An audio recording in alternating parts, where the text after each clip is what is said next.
کتاب کا نام دے دیتا ہوں، الفاروق، لکھی مولانا شبلی نعمانی نے کہ ایک شخص حج کی حالت میں احرام پہنا ہوا تھا اور طواف کعبہ کرتے ہوئے علی کے قریب سے گزرا. اس نے مسلمانوں کی نموز کی طرف میلی آنکھ سے دیکھا.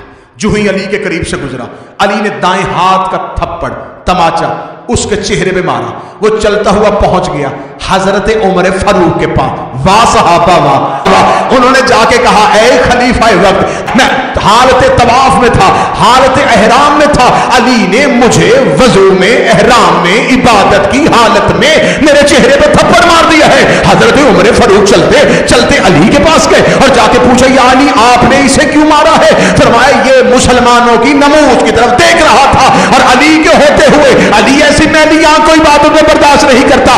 الفاروق میں شبلی نعمانی لکھتے ہیں کہ اس صحابی کی طرف دیکھ کے حضرت عمر فاروق نے کہا مجھ سے شکایت لے کے آ رہا ہے، اراک